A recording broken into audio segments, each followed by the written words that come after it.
প্রবাসীকে হেউতুচ্ছ করে কথা বলা বন্ধ করেন। ও দোষ আছে আমি জানি তো। 16-17 বছর বয়সে ছেলেটা বিদেশ চলে গেছে। বিদেশিদের সামনে কত ছোট হয়ে দাঁড়াইতে হয় জানেন? আপনি ওরা কি ছোট করবেন? আপনার ছোট করার ক্ষমতা নাই।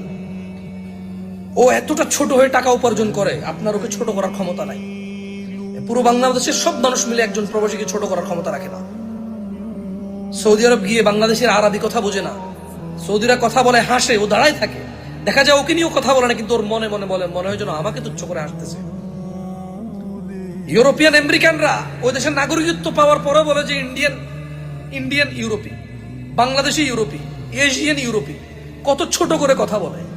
না না, ও বাংলাদেশে এসে বলে ইউরোপ অনেক ভালো বাংলাদেশ থেকে, কিন্তু ইউরোপ এত ভালো না বাংলাদেশ থেকে। বাংলাদেশে যা যা নিষেধ তা ইউরোপে নিষেধ হলে ওরা মারা যাবে। এদেশের ছেলে মেয়ে এক হাত ধরে হাঁটাহাঁটি করে রুমে ঢুকে যেতে পারে না। ইউরোপে এটা কোনো দম বন্ধ হয়ে যাবে। এই দেশে বিয়ে না করে সন্তান নিয়ে নেবে, এত বড় স্পর্ধা কারো নাই। ইউরোপে এটা বন্ধ করলে তো দম বন্ধ হয়ে মারা যাবে ওরা। এদেশে মদ খেলে আমরা নেশাখোর, মদড়ি, গাজড়ি, মানে এভাবে বলি আমরা। ওই দেশে যদি মদকে আমাদের দেশের মতো সীমিত করা হয়, ওরা মারা যাবে। মারা যাবে। আপনি যতটা ভালো মনে করেন ওদেশকে, ওদেশে এত ভালো না।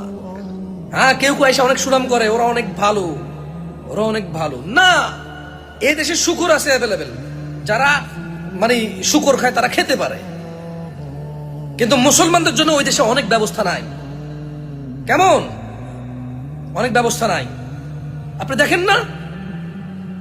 দেখেন না, এক দেশ গুলি মারে, নিষ্পাপ তাজা প্রাণ ঝরে যায়, কিন্তু এই গুলি যেই দেশে পাঠায়